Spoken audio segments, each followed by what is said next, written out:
Hello class 9th। तो आपको याद ही होगा कल हमने इलेक्शन कैंपेन पढ़ा था। आज हम लोग देखेंगे polling and counting of vote. Polling यानी कि जब आप वोट डालते हैं वो, और फिर जब वोट की गिनती होती है तब क्या क्या होता है उसमें, ये देखिए।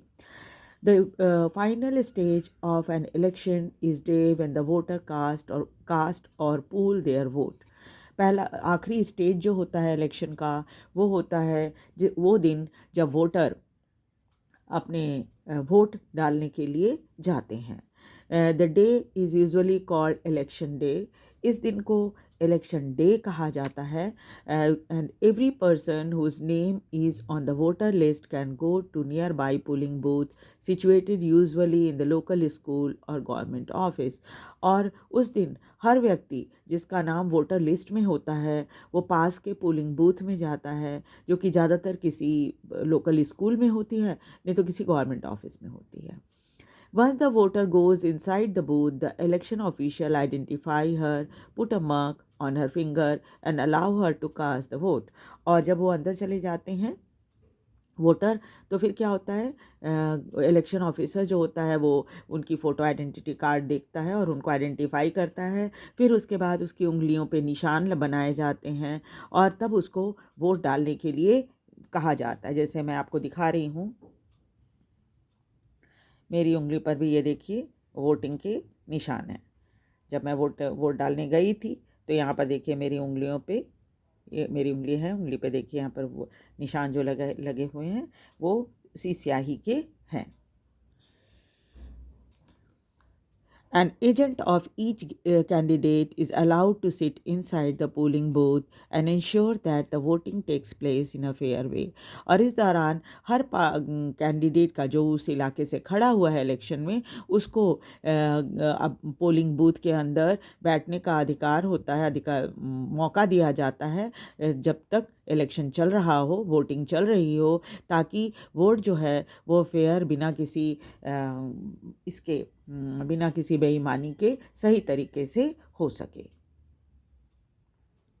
Earlier, the voters used to indicate who they wanted to vote by putting a stamp on the ballot paper। पहले, आजकल तो ईवीएम मशीन होती है, पहले क्या होता था, बैलेट पेपर होता था और इस बैलेट पेपर पर जो स्टैम्प लगाया जाता था जिसको आप वोट डालना चाहते हो उसके नाम के पास। Ballot paper is a sheet of paper on which the name of the contesting candidate along with party name and symbol are listed.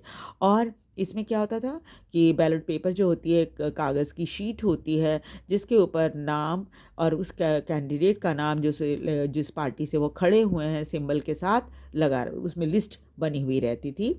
Now a day electronic voting machine और EVM are use to record votes. लेकिन अब तो electronic machine का इस्तेमाल होता है जिसको EVM कहते हैं, इलेक्ट्रॉनिक वोटिंग मशीन उसको कहा जाता है। और the machine shows the names of the candidate and the party symbol. और मशीन के ऊपर भी कैंडिडेट का नाम और उसकी पार्टी की सिंबल बनी हुई रहती है। Independent candidates to have their own symbol. और जो किसी पार्टी से खड़े नहीं होते, उनको जो किसी पार्टी के नहीं हो, जो किसी पार्टी को बिलोंग नहीं करते, उनको क्या होता है, इंडिपेंडेंट कैंडिडेट कहा जाता है। तो उनका भी अपना एक सिंबल होता है अलॉटेड बाय इलेक्शन कमीशन। और ये सिंबल वो अपने मन से नहीं बनाते, बल्कि वो इलेक्शन कमीशन उनको वो सिंबल देती है। All that the voter has to do is to press the button against the name of the candidate she wants to give vote। और अंदर जाकर और फिर क्या होता है कि आप जिसको वोट डालना चाहते हैं उसके नाम के आगे जो बटन लगा हुआ है उस बटन को आप दबा दीजिए। और once the polling is over all the EVM are sealed. और जब सारी वोटिंग ख़त्म हो जाती है 6 बजे शाम तक, तो क्या होता है, ईवीएम मशीन को सील कर दिया जाता है, टेकन टू सिक्योर प्लेस। और फिर एक बहुत ही सिक्योर जगह पर उसको ले जाया जाता है, सुरक्षित जगह पर ले जाया जाता है। A few days later on a fix date, फिर एक कुछ दिन के बाद एक निश्चित दिन बनाया जाता है, डेट बनाया जाता है। All the EVM from the constituency are open, तब उसको ईवीएम को खोला जाता है, जितनी कंस्टिट्यूएंसी से आई है ईवीएम उसको खोला जाता है। And the vote secured by each candidate are counted, और उसके बाद फिर जितने कैंडिडेट खड़े हुए थे इलेक्शन में, किनको कितना वोट मिला है उसको काउंट किया जाता है। The agent of all candidates are present to ensure that the counting is done properly. वहाँ पर भी हर कैंडिडेट का एक एजेंट होता है जो वहाँ पर बैठता है ताकि वो पक्का कर सके कि काउंटिंग सही तरीके से हुआ है। The candidate who secure the highest number of vote from the constituency is declared elected, और जिसको सबसे ज़्यादा वोट मिलता है उसको इलेक्टेड कैंडिडेट कहा जाता है। In a general election usually the candidate counting of vote in all constituency take place at the same time on the same day. और जब जनरल इलेक्शन यानी पूरे भारत में जब इलेक्शन होता है केंद्र सरकार बनाने के लिए, तो उस समय क्या होता है, काउंटिंग जो होती है हर कंस्टिट्यूएंसी में एक साथ ही शुरू की जाती है, एक ही समय में और एक ही दिन। Television channel, radio and newspaper report this event, और जब ये सब होता है तो आप देखेंगे कि हर टेलीविज़न चैनल और रेडियो और न्यूज़ पेपर सब जगह ये चीज़ छपती रहती है, रिपोर्ट देते रहते हैं। Within a few hours of counting all the result are declared, और आजकल तो चूँकि इलेक्ट्रॉनिक मशीन होती है इसलिए कुछ ही घंटों में गिनती ख़त्म हो जाती है और रिज़ल्ट डिक्लेयर कर दिया जाता है। It becomes clear as to who will form the next government, और रिजल्ट आते ही पता चल जाता है कि इस बार किसकी सरकार बनेगी। अब देखिए, what makes election in India democratic. अब ऐसी कौन सी बात होती है कि हम कहेंगे कि हमारे देश में जो इलेक्शन हो रहा है वो डेमोक्रेटिक तरीके से हो रहा है या प्रजातांत्रिक तरीके से हो रहा है। We get to read about unfair practices in election. अक्सर हम पढ़ते रहते हैं, समाचारों में देखते रहते हैं कि बेईमानी की जाती है काउंटिंग में या इलेक्शन के दौरान। Newspaper and television report often refer to such allegation, और अक्सर न्यूज़पेपर में और टेलीविज़न में भी इस तरह के जो आरोप लगते हैं वो हमको सुनने में मिलता रहता है। Most of these reports are about the following. ज़्यादातर जिन चीज़ों पर शिकायत होती है वो क्या क्या होती है, ये 4 शिकायतें हैं। Inclusion of false name and exclusion of genuine name in the voter list. पहले कहा जाता है कि भाई गलत नाम वोटर लिस्ट में डाला गया है और जो असली लोग हैं उनका नाम वोटर लिस्ट से हटा दिया गया है। दूसरा क्या है, misuse of government facilities and officials by ruling party. और जब रूलिंग पार्टी जो होती है उस पर ये इल्ज़ाम लगाया जाता है कि वो सरकार की जो फैसिलिटी होती है, जैसे गाड़ी होती है या और भी दूसरे तरीके होते हैं, जैसे हवाई जहाज़ से जाने आने का, पेट्रोल, टेलीफोन, इन सब का वो गलत तरीके से या ऑफिशियल लोगों को ड्यूटी पे लगा देते हैं जो कि नहीं लगाना चाहिए। तो इसलिए इस तरह के इल्ज़ाम अक्सर रूलिंग पार्टी पर लगते रहते हैं। Excessive use of money by rich candidate and big party. और फिर कहा जाता है कि सरकार ने जितनी रखी हुई है कि इतनी से इतनी रकम से ज़्यादा आपको खर्च नहीं करना है। हमने पढ़ा था पहले 25 लाख कहा गया है कि जनरल इलेक्शन में आप खर्च कर सकते हो। तो 25 लाख से कहीं ज़्यादा जो अमीर कैंडिडेट होते हैं बहुत ज़्यादा पैसा, या बड़ी बड़ी पार्टियां जो होती हैं ये सब बहुत ज़्यादा पैसा खर्च करती हैं, जबकि ये मना किया हुआ है कि आप इतना पैसा नहीं खर्च कर सकते। Intimidation of voters and rigging on the polling day. और कई बार क्या होता है कि कैंडिडेट को जो कैंडिडेट होते हैं वोटर्स को इंटिमिडेट करते हैं या फिर बेईमानी पोलिंग के दौरान होती है। इंटिमिडेट का मतलब होता है वोटर्स को डराना या धमकाना, है ना। और फिर पोलिंग डे के दिन भी कुछ बेईमानी की जाती है।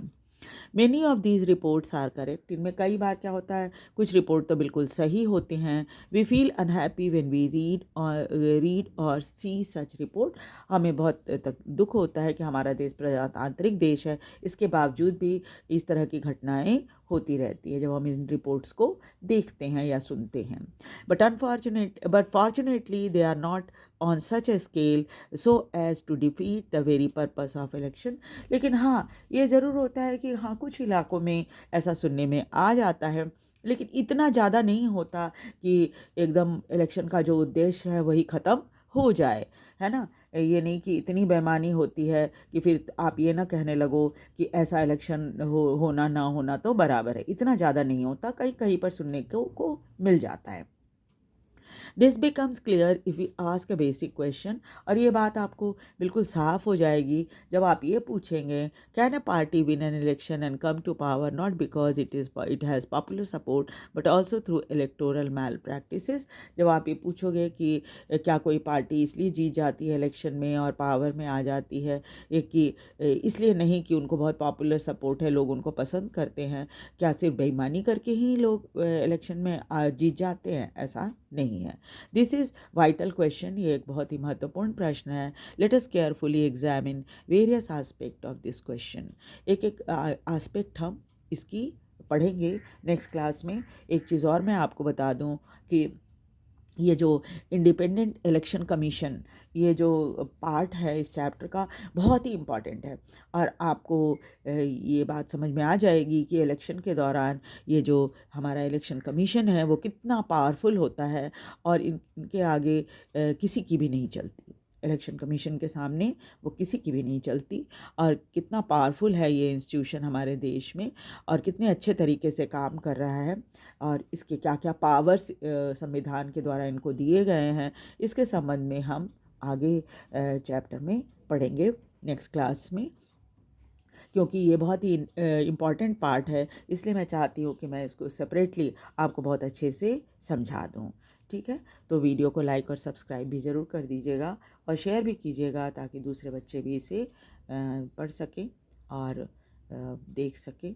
आप अपनी क्वेरीज़ को भी इसमें डाल सकते हैं।